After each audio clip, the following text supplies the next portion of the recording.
Incidentally, you may have noticed we've been joined by a surprise. Oh, who's that? A blast from the past. If it isn't the one and only Lawmaster Noja, perhaps better known as the Almighty Atheismo. Surprise. All right, so the Gin and Tonic Show. For those of you who are not familiar with us, we're an online call-in panel discussion show.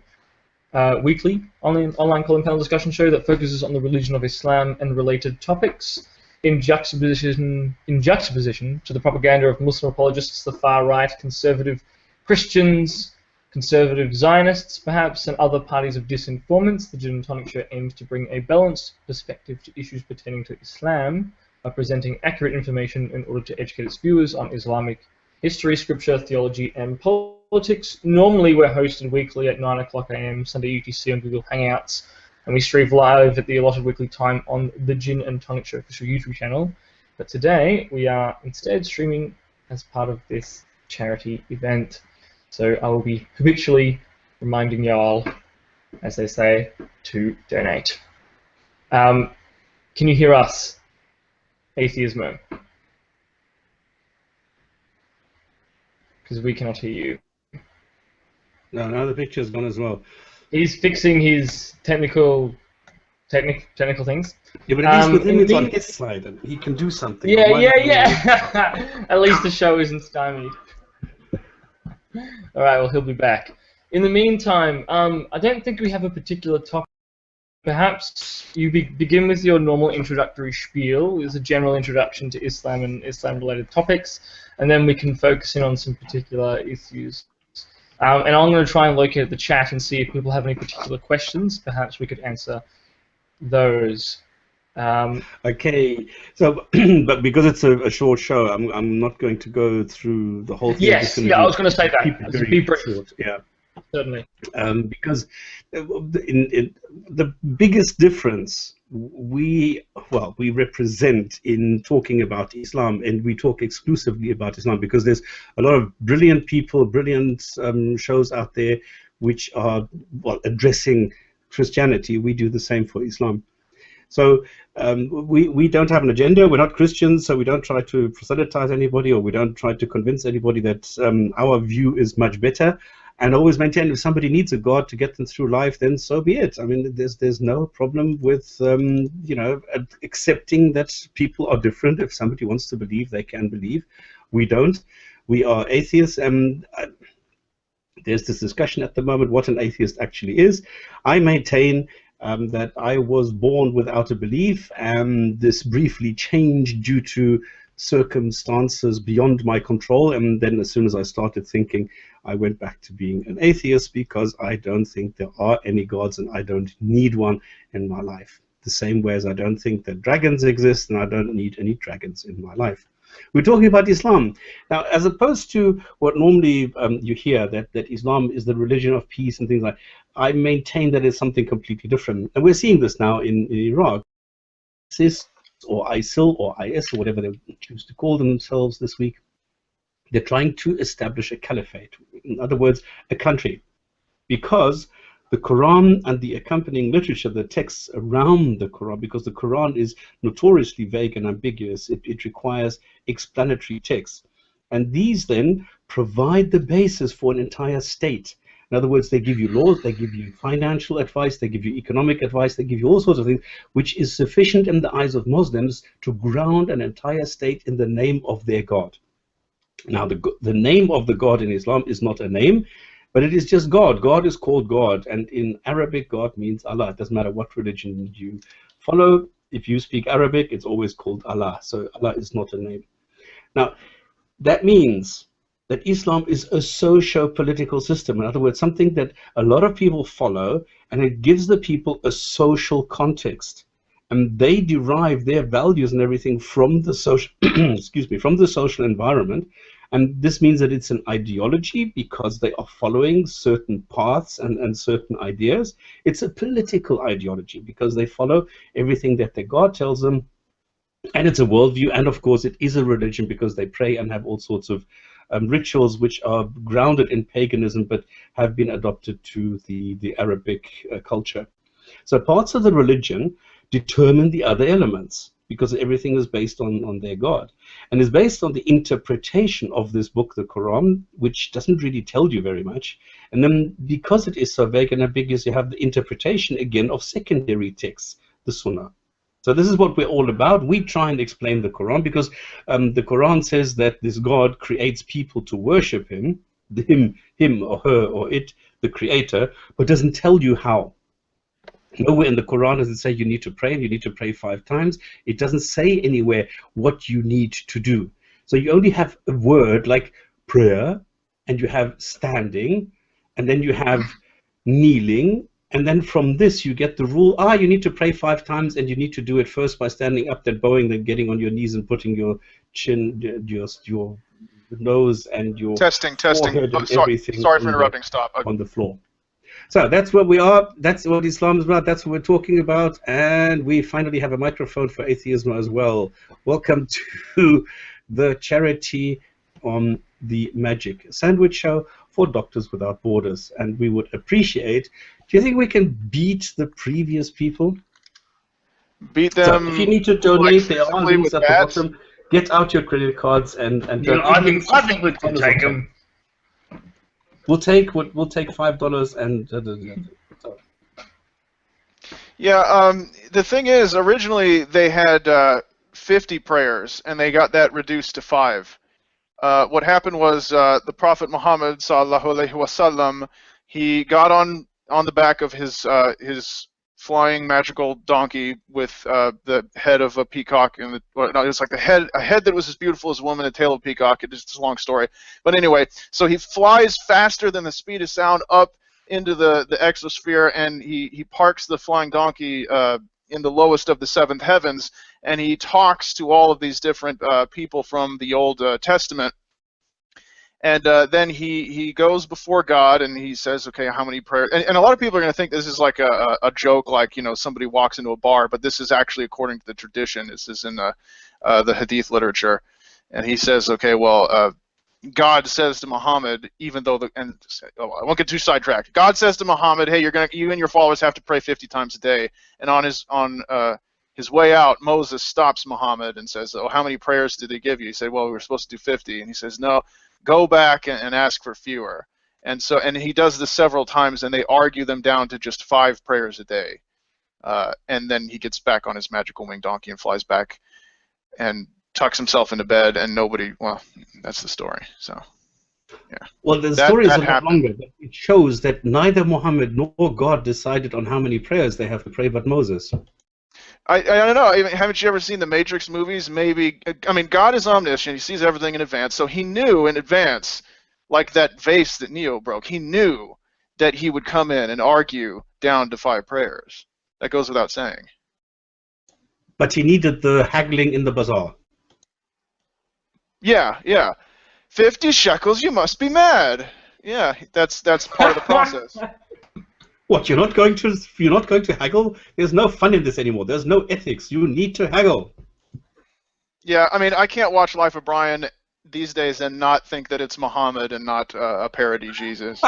Which makes the movie, I mean, adds so much to that movie. It really does. Yeah, you know, when the first time I watched it, the People's Front of Judea, the Judean People's Front. I didn't realize that this is actually like a direct parody of like the Palestinian People's Front, the People's Front of Palestine, blah blah, all these different factions. It went over my head. So it's funny how you come back and you watch these things when you're older and it has new significance. You know. There you go. Okay, we make fun of the things of the holy scriptures. As you can see, we don't really take them that seriously for us. We do take them seriously when we go and we give advice and we answer questions. Then we go into all the scholars and we go and take this very serious. So this cheerful banter is not always the approach. We do try and be serious and give serious advice, but you can't always take everything seriously. This is my approach, and this is how I explain that sometimes we're joking around about these things. Because on the serious side, when Muhammad climbs on this flying donkey or this flying mule, He actually first flies to Jerusalem and parks his mule outside a mosque, ties it up there, then goes inside to pray before he climbs up to heaven. And nobody sees it parked there. I mean, if someone, if I'm at like an ordinary sports bar and somebody pulls up with like a red Porsche, people are gonna crowd around it because it's just like this redneck. So, but somebody comes up with this amazing creature shimmering in light that flies so fast it breaks the sound barrier. It was said that the Buraq, the creature, it could fly as far as the horizon, as far as you could see in the blink of an eye, right? And I don't know what apparatus Muhammad had to sort of strap himself in or to the creature, and it's I don't know if it just goes really fast or does it have like does it just reach 88 miles per hour and then just the flux capacitor kicks in and it just starts breaking down. But the new Ferrari Buraq. They should so call a fucking car that. Why haven't they? The new Honda Buraq. It has wheels. No wheels. It goes the speed of sound. That's where these huge spoilers come from the new Boeing Buraq, new Buraq 77. Like But we're not going. The problem with the whole story is that Muhammad parks his mule outside a mosque and goes inside a mosque which did not exist at the time. This is the point that I was trying to make. Because that's he was like Chuck Norris, a place open for him years before it was built. On a point of semantic, I mean, mosque is just masjid, which is literally just a gathering place where people, gather to have prayers. So loosely, it could, I could let that one go and say, well, when they say masjid, they mean, whatever temple structure was there, So that's I can let that slide, and not like, they had a Abbasid style, mosque with the, in mind. Well, obviously that would be wrong. But if it's just a gathering place for some sort of prayer, then I would agree with you if it didn't say that he tied it up outside and went in. Well, I'm sure that the Byzantines had something built there, didn't they? Or am I misremembering? No, was that destroyed in 70? And then there were some attempts, but they never really put any structure on top there again. This is the Dome of the Rock, isn't it? This is what would later become the Dome of the Rock. Is that correct? Well, and so, it doesn't say. No, there's two. You see, this is the problem. Because you have in 692, you have the end of the construction of the Dome of the Rock. But then it's another 30 years before the Al-Aqsa Mosque is built. Huh. Okay. Because there's a bit of confusion, isn't there? Because was it Abdul Malik or I think Muawiyah? No, it was building project. So Umar bin al-Khattab. So the thing is that they take things. I hate to be this guy, but like this isn't our regular show, and I'm saying this even though I haven't been on the show for a long time. So let's not get too like bogged down in the scholarly stuff. That was the problem. How would you say the show is going these days, Klingschor? Because I don't watch it anymore now. Oh, you've muted. Because I remember it was a really difficult balance between keeping it lighthearted and watchable, and also keeping it informational. Because to be honest, even though I take the piss a lot, when we started up, I mean, it was the whole show was Klingschor's original brainchild, but he and Rationalizer wanted me as the host at first, and. Well, some people think you're funny. Allegedly. Yeah, but the thing is, as much as I like to take the piss, I would have I really wanted to do something that was really like public television dry, but I knew that people wouldn't necessarily go for it, and I don't know if you look back at our ratings, we had some that were just like history lessons, and I don't know if people just fell asleep during those, but I found the history behind it really fascinating once I started reading it. Yeah, I find it absolutely. I mean, it's like obviously it's bloody Islamic. Eat, sleep, and breathe. Yeah. It's the Islamic Game of Thrones. It's absolutely fascinating. But that reminds me. People in the chat were making a sport of the flying donkey thing. There was another magical donkey. His name was Yafur, and I helped Dark Matter do some graphics for a vid of his, and we did some setup, and he was.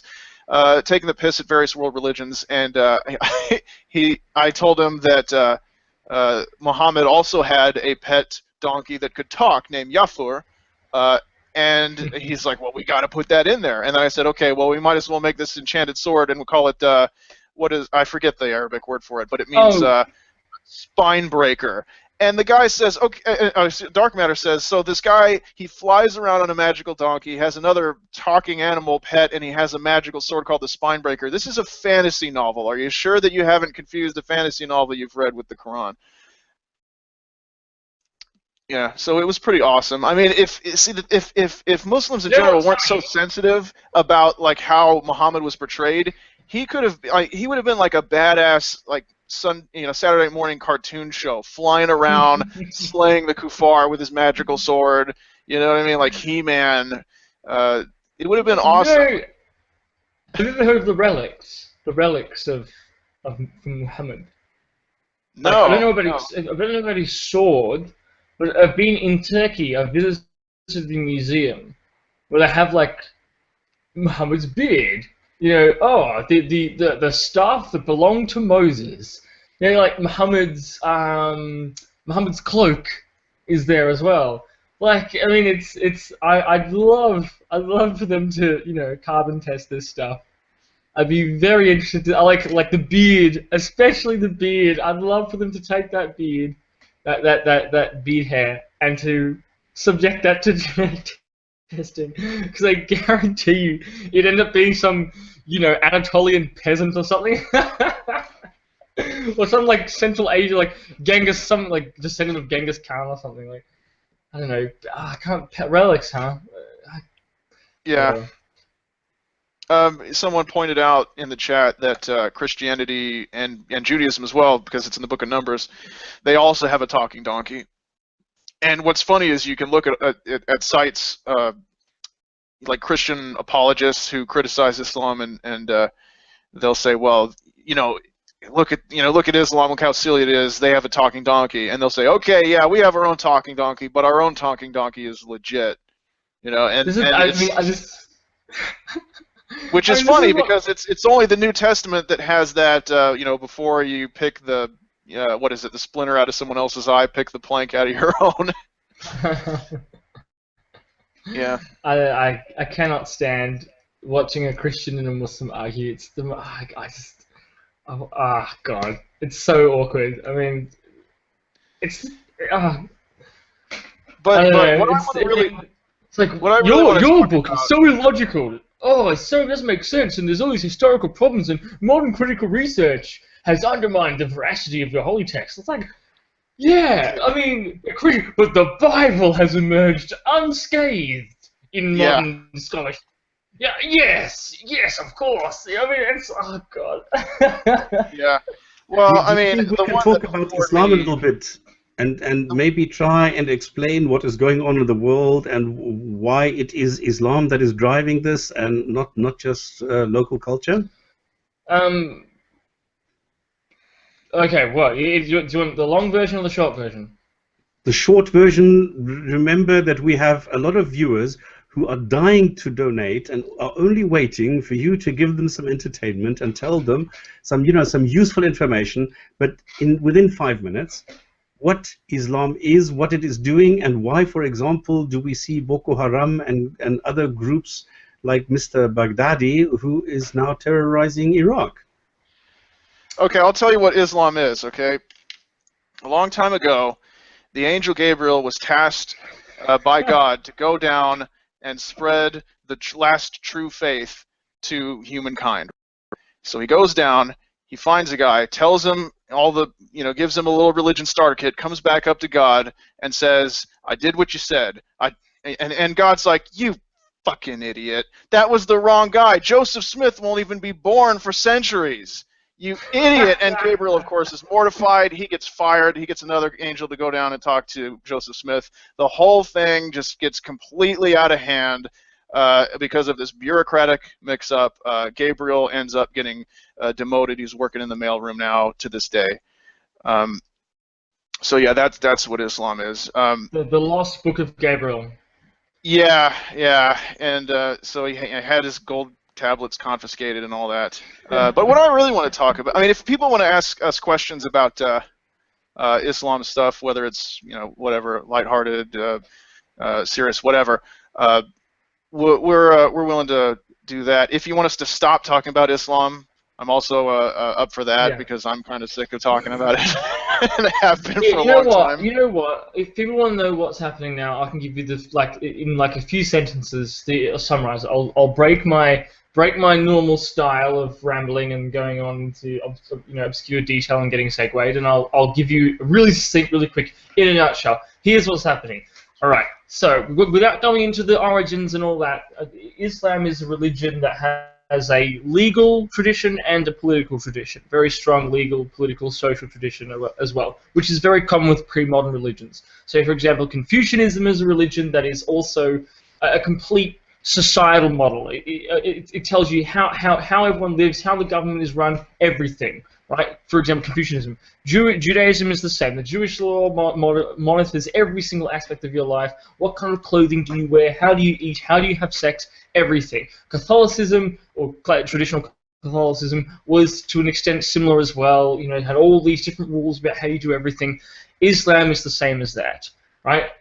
Except the notable thing about Islam is that most Muslims live in what is now the developing world, which means that most Muslims have not experienced, modern industrial, liberal, whatever, civilization. So they haven't had the benefit of the sort of the urban, economic, and social context that allowed, for example, Christianity to liberalize and Judaism to liberalize.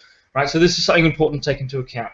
Now, throughout the history of Islam, all this massive legal social code that I was just referring to before usually wasn't taken that seriously. So, for example, when the Abbasids tried to implement Islamic law, they failed because it doesn't work in practical reality. It's all the theoretical nonsense that scholars sitting in fusty rooms think up when they're interpreting the texts. Right? It doesn't actually work in real life. So, a great example of that is, at the same time that the medieval Muslim jurists were writing up, the punishment for homosexuality, death. At the same time, you had gay caliphs with gay lovers and gay prostitutes, and homoerotic poetry was widely celebrated. Medieval Muslim Spain was famed for its wine and erotic poetry and gambling. I mean, Islamic law punishes all these things very harshly, but people didn't give a crap.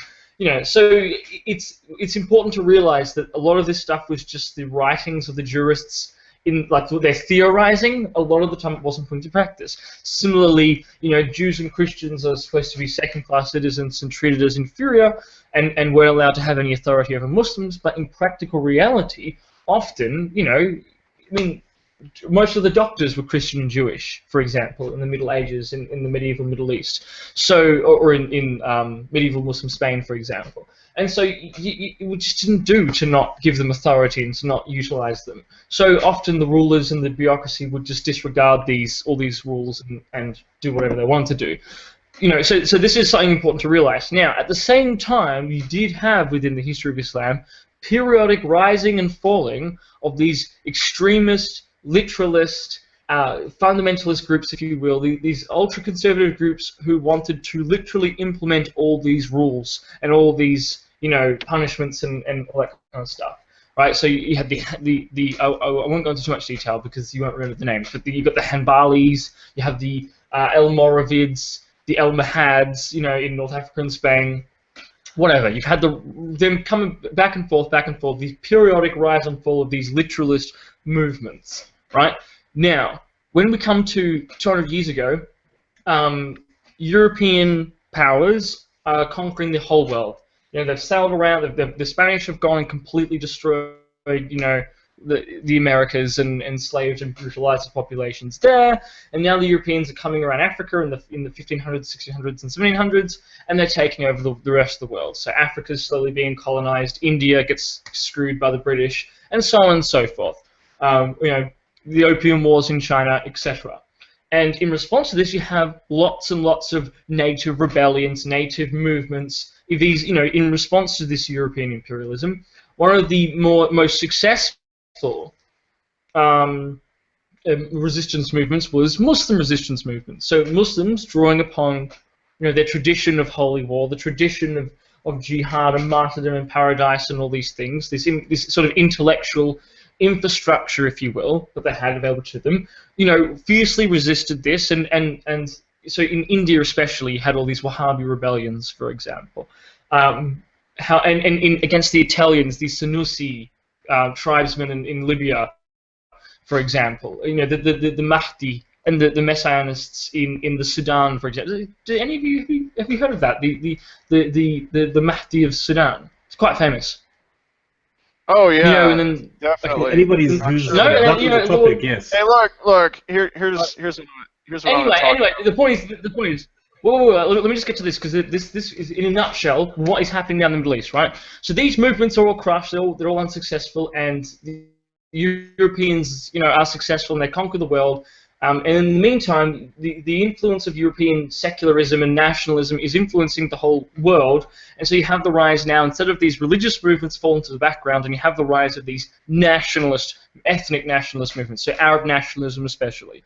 And these guys end up succeeding in getting independence by about, let's say, the 50s or whatever. After World War II, most of them become independent. You have the Cold War, you have a lot of communism throughout the Muslim world, very, huge communist movements. They all get, a lot of, like in Indonesia, gets crushed and wiped out and mass destroyed. In other places, they're more successful. Anyway, but ultimately, the Arab nationalism is defeated and destroyed by Israel, in 1967 and then in the 1973 war, and is publicly humiliated and discredited, and so people begin to turn to Muslim nationalism or Islamism again as an alternative, as a way to empower themselves, as a way to seek the way they see it, to seek justice, as a way to, in their mind, rid themselves of the influence of the imperialists, blah blah blah blah blah. At the same time, Saudi Arabia is pumping out its influence, all its petrodollar, propaganda, aided by the USA, which backs Saudi Arabia and supports it. Hooray! Alliance made in heaven, obviously. And then with the rise of Iran, you have this conflict between Iran and Saudi Arabia, an ideological conflict, and this Wahhabism gets pumped all throughout the Muslim world in the 70s and the 80s and the 90s, and now throughout the Muslim world you have all these extremist, nationalist, mujahideen movements who are, as a result of this. That is the situation with Islam at the moment, in a nutshell. That is why the Muslim world what it is today. There's a long historical context, blah, blah, blah, blah, there you go. Okay, now crack a joke and make us all forget that. I was going to say, and that's where babies come from, but then it took... There we go. Yeah. But here's the thing. So now we've got the dry stuff out of the way. What I really want to talk about is the fact that aliens are invading the Earth, and they were found just off the coast of Australia just recently.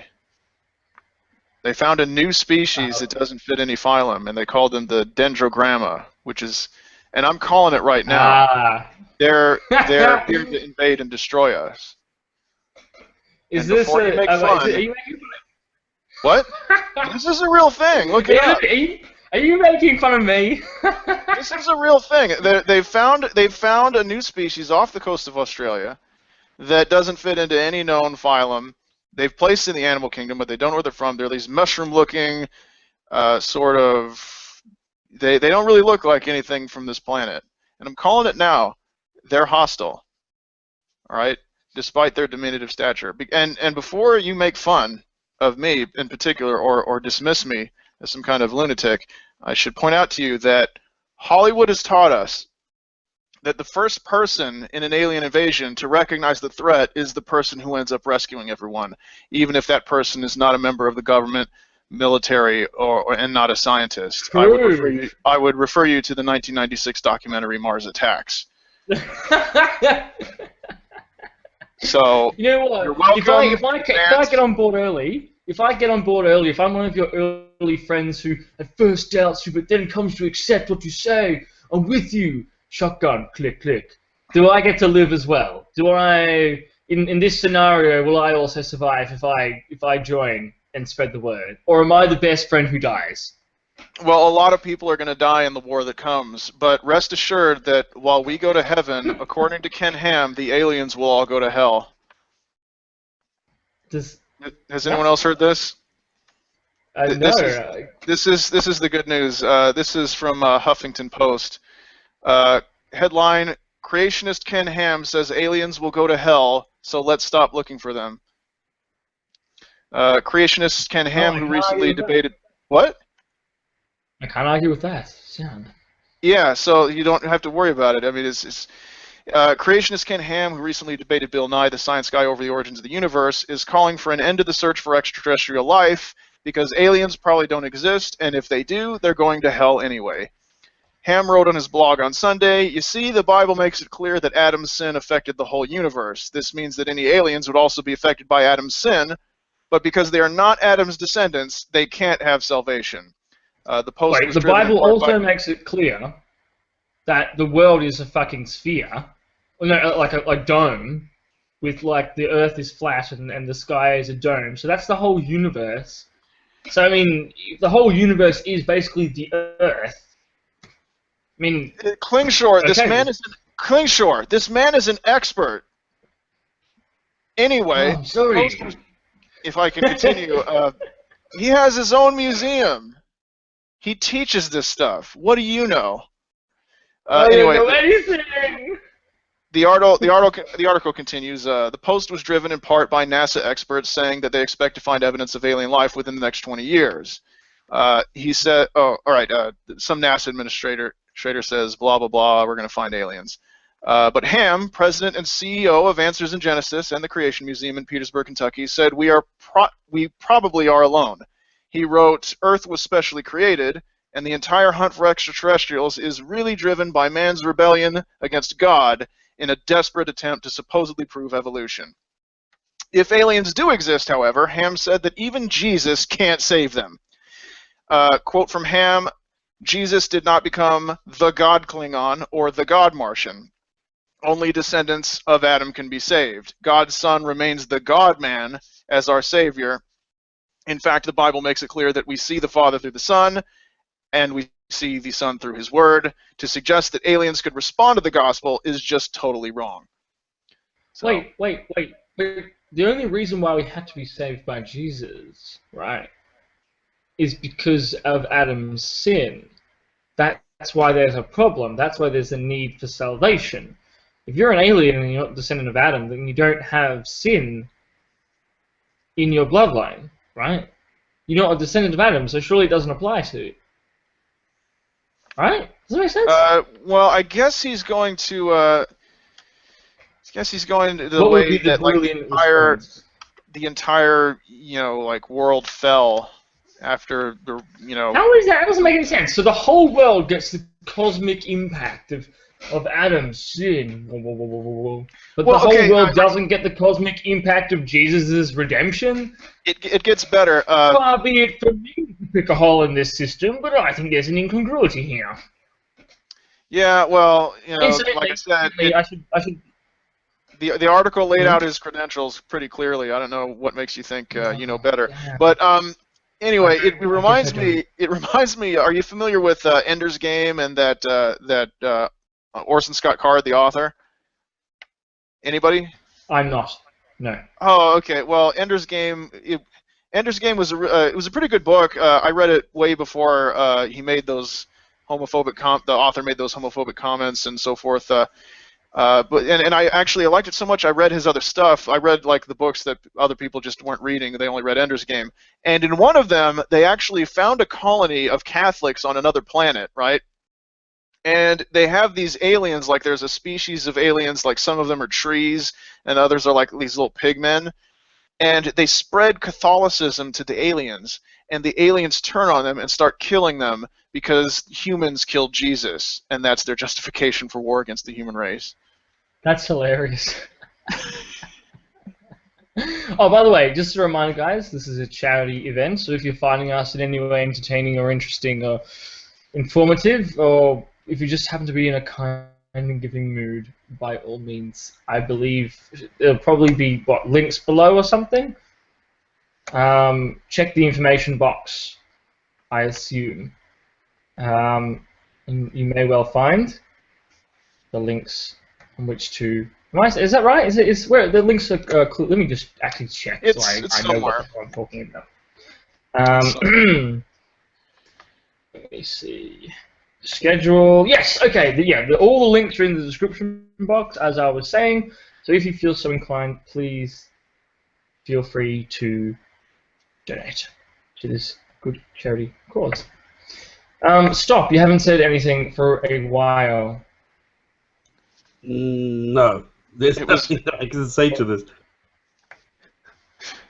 No thoughts, no contributions, no funny things happening to you lately in regards to an Islam-related topic or anything along that line? I think No. I rather unfairly derailed it completely against that, away from that topic. I mean, we can let our hair down a little bit. It's just. I mean, especially since this isn't an audience that will be fully familiar with all the normal base information. So if I say hadith, they hear potato. So like, maybe it's a good idea not to get into too much detail. Redneck Atheist in the chat said only the first book in the Ender Saga is worth reading. I enjoyed the other series. I mean, for people who, Ender's Game was about for people who've seen the film or watched it. It's just about what goes on the school. Then they did a spin-off with one of Ender's friends. But then they sort of diverged in two different ways. Like one series of novels went and dealt with Ender as he travels through space, and that's where the alien Christians come from. And then the other deals with like his brother taking over the Earth, right? And that was kind of interesting, even though it had a lot of really implausible things going on, and like China invades and conquers India. And actually, you know what? This was before 9/11 because you can tell it was just by reading it without it being dated any other way that it was before 9/11. That this book was written before 9/11 because the Muslims take they take an Arab student on the colony for genius military minds, and they make him the new caliph, right? And he's basically portrayed as one of the good guys, and he sort of hammers together all the Muslims together to fight against the primary villain of the book, who's Belgian or something. Is he like a Hashemite? That's the real question.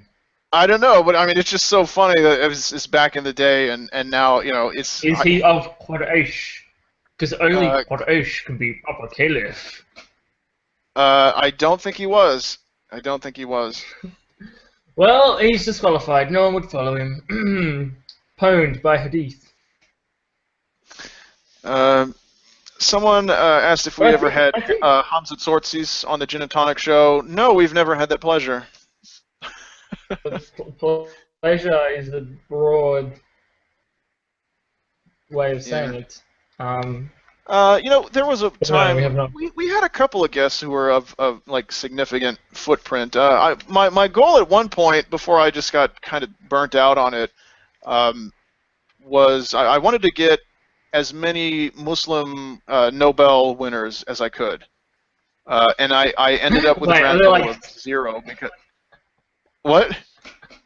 Is there like 3 to choose from or something? Like, is this some sort of naughty joke like that? Like, no. There's Nobel winners. There's Muslim Nobel winners. They're not. I think one scientific. There's one in the hard sciences, and then there's others in like literature. Yeah, there'll be more in the other fields. Well, peace prizes, yes. Yeah. Yeah, the peace prizes. I thought it would be pretty cool to have. I wanted, what I really wanted? I wanted to have Muhammad Yunus on. Are you familiar with him? Nobody? Muhammad Yunus. Muhammad Yunus. See, this is. He was the founder of. He was the founder of the whole microcredit lending, to lending small amounts of money to poor people. Oh, in Bangladesh. Yeah, that was him. Did that have a really positive impact? Yeah, it's been spread just about everywhere. People. It's considered now by a lot of humanitarian organizations as a great instrument or weapon, if you will, against poverty. Yeah. Someone wrote Dune is better than Ender Saga by 13.7 light years. Yeah, Dune was pretty cool. Although there were some weird things about Dune that was impractical. Like the what is it? The aircraft that flapped their wings instead of having any kind of Wow. thrust. Really? Yeah, yeah. Really? And like if someone with a if someone oh this is a great someone said you should get Barack Obama on. He's a Muslim Nobel laureate. Yes, Barack Hussein Obama. Yeah. Oh my God, Hussein! Like, you know, Saddam Hussein. There's a connection, guys. I mean, yes, of course. I mean, but you know, I was having a really excellent conversation. Oh, with a sorry. friend. That's another book. I mean, Dune. I remember. It's all coming back to me yeah, now. Dune. They had this whole Dune. Arabic-based culture, and Yeah. I was going to say that actually. What's that? Yeah. I was going to say that actually. I was going to comment that Dune's actually. I'm surprised that like this... Sarah Palin and a bunch of other people aren't trying to have Dune, banned as like pro-Muslim propaganda from the schools and shit. Yeah. I was having a recent conversation with a friend on the subject of the near future and the technological, the imminent technological advances that will be upon us soon. Things like near immortality is almost within our grasp. You know, being able to extend the human lifespan by like hundreds of years if we can figure out certain few key, key discoveries. 3D printers, virtual realities around the corner.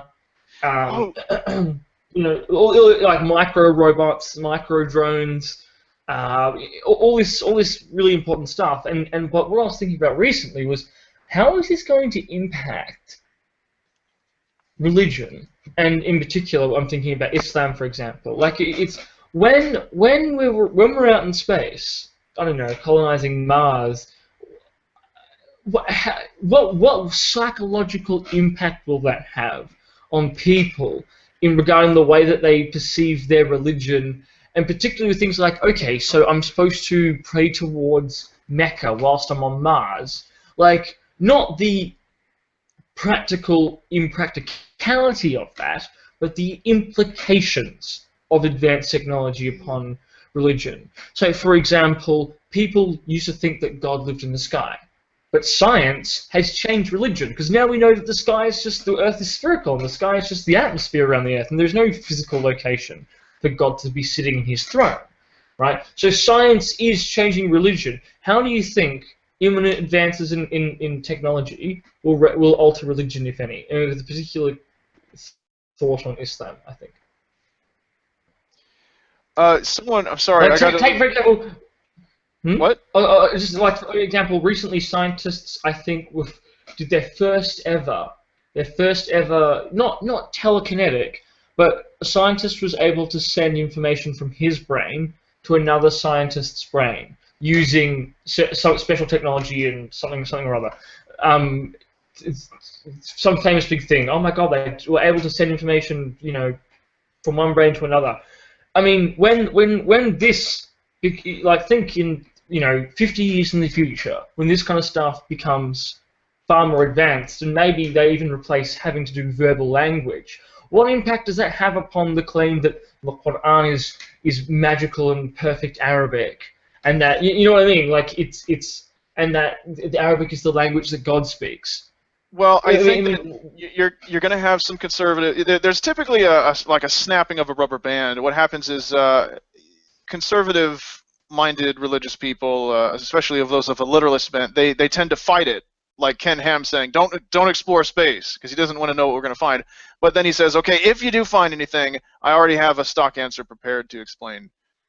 So that's they'll react. They'll react, and they'll probably eventually say that their scripture predicted it, and that all along, they thousands, exactly 1,000 years before it was discovered by the West. The Quran already speaks of it. Alhamdulillah. Yes. Yeah. Yes. In this verse, which says that God will cover their hearts or something, this really means, biochemical engineering. If you go back to the original Arabic, what you'll find is that the root, if we throw it backwards to a hedge with our eyes closed and ignore it and chop it up and reverse it backwards and forwards and play a game of checkers, suddenly it all makes sense, and this is a measure. This predicts. This is obviously indicative of, flying rocket ships. Whatever. I mean, it's just. Anyway, what were you gonna say? Sorry. I can't find the root. Somebody remembered Paul Atreides' Fremen name, and I'm trying to find the root word behind Mu'addib. And everything just keeps me. Yeah, it's not. Is it actually based upon? Is it actually based upon an Arabic root? It could be because it sounds like it's based. Okay, the mu is a noun creating prefix, and then the a is an ain. It's too bad. What is it? Our old friend Hassan isn't here. The following. I'm still looking it up. What's the name? Mu'addib. Ain. Yeah, it's Dal. Ain. One of the two D's. It doesn't tell you which D it is because of the transliteration. Ba. Yeah, and then ba. I would say that would be the. Let me just verify, because I'm still. Dal. Yeah, I'm gonna say dal. I'm gonna say ain, dal, ba would be my guess. Yeah, same here, but I'm not finding it. Just a quick reminder, guys. Please, if you feel so inclined, if you have a spare penny, I don't know why I'm saying penny because I live in Australia, but whatever. If you have a nickel, please feel free to donate that to this good cause. The links are just in the description box. And I think it is, a good and just and important cause. Something worth, I think, contributing some money to. So if you're so inclined, please do so. Oh wait, I fucked up. It's actually, it's two, they put the apostrophe in between the two D's. I mean, it might just be bullshit. It might be something he just made up. Muad. Often, what makes a double O? Is there if there's an? Yeah, it could be that it just germinates because of that mark. We're trying to rationalize a fiction book. I mean, he could have just picked some random fucking sounds. I mean, unless unless he made a conscious effort to structure it upon like an actual existent language, like Tolkien did. So Tolkien's Dwarvish is based upon like Arabic and Hebrew, for example, in terms of its structure, with the one with the sounds, the kha, the kha, and all this kind of stuff, and the but also how everything's based upon a tri-consonantal root, right? Whereas Elvish is based upon the Lappish language. Okay. And so on. I found it. Mordorian. According to Hans Wehr of the Dictionary of Modern Written Arabic, Mu'addib means the educator, but with an emphasis on someone who disciplines or teaches manners. Does that fit in the context of the story? Yeah, kinda. Yeah, well, yeah, they actually, I'm reading more. They actually follow up on that, and they say, yeah, so that was a great waste of time. What are we doing, a charity show? I'll just tab the fuck out and just fish around looking for Arabic roots. Alright, well, stop.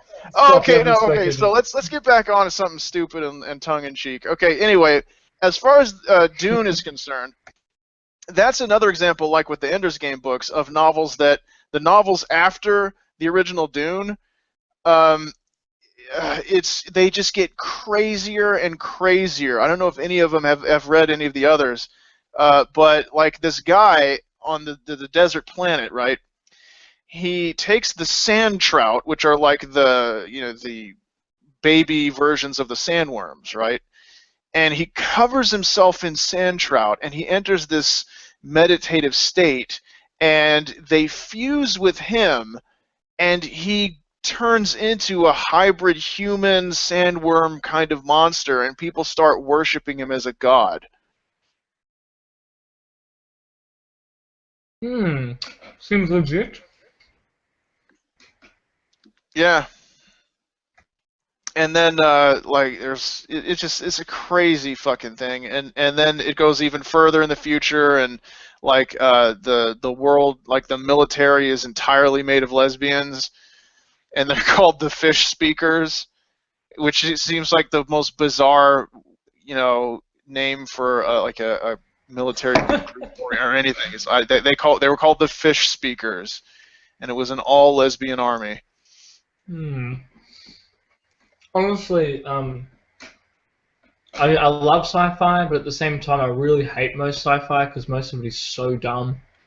Like, even with the technology that we have now, there are certain things that we can foresee.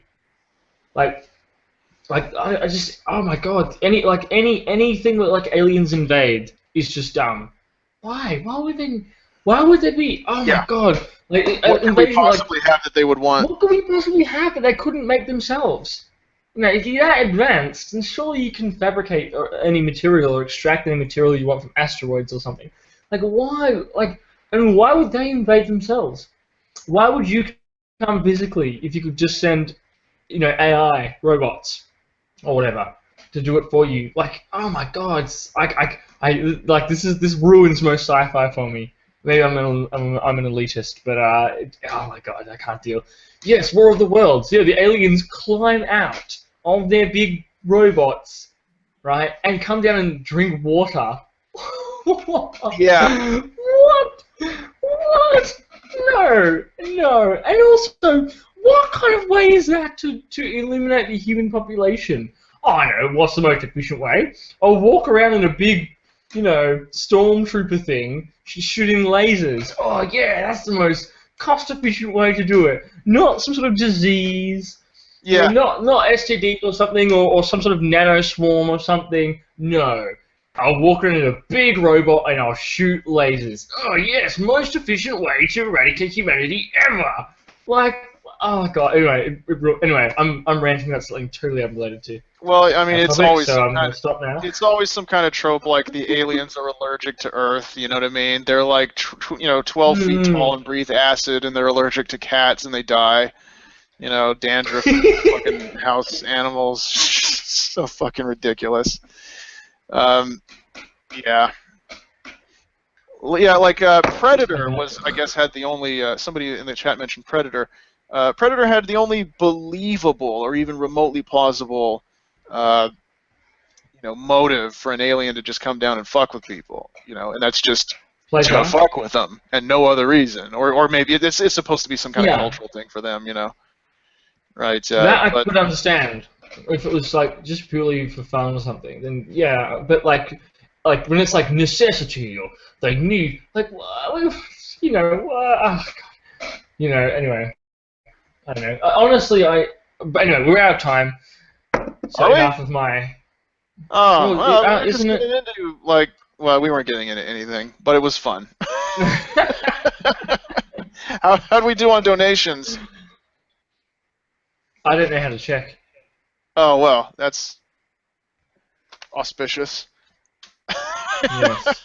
Well, to everyone who did watch and has participated into the charity drive thus far, you have our thanks. I appreciate it. I remember when we did the very first one, and I had the unsavory task along with I think Psykid US and Tony Slutface of having to teach Deep Yard Jones how technology do, and that was an adventure. I don't envy. So who's up after us? What poor bastard have to follow this amazing act? Yeah. I don't know, but obviously they've got a task before them to outdo our grand, pristine performance. Let me check. There's a schedule. I'll check. Yeah, just a reminder, guys. Really good cause. If you feel so inclined, by all means, please donate. Someone called G-Man and someone called Dragonaut, I believe. Actually, there was a G-Man. You're saying someone called that. They're probably way better known than any of us. It's like some internationally renowned, celebrity, G-Man, and Dragonaut. It's like, and we're like, who's it? Who's some person, some guy? I don't know. Everybody who got up to get a snack and take a piss when we were on because they didn't know who the fuck we were. They heard those names and they came running back, landed themselves in their chair, and they're like, "Okay, you're a minute over. Get the fuck out already." Yeah. I think our slot's over now, but I'm hesitant to leave without the other people having first come in. I feel like don't want to just like leave it going because I think DPR's probably like fallen asleep or something. So like it'll be if we just leave now and no one else joins, it'll just be this blank screen. I remember he was Rash and I we trolled him on the MSS he had after one of his charity shows, and he did fall asleep during the AC Grayling interview.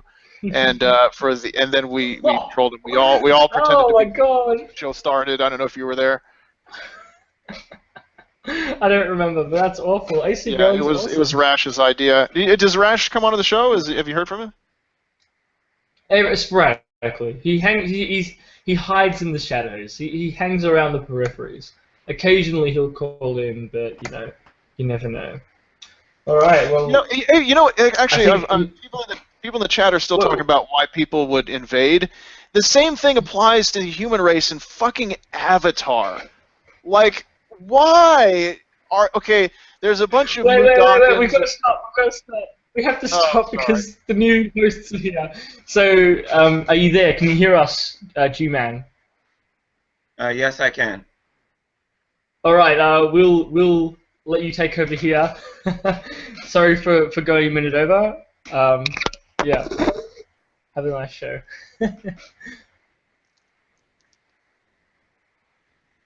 All right, we should get out Atheismo. But only an hour of listening to my own voice just wasn't enough.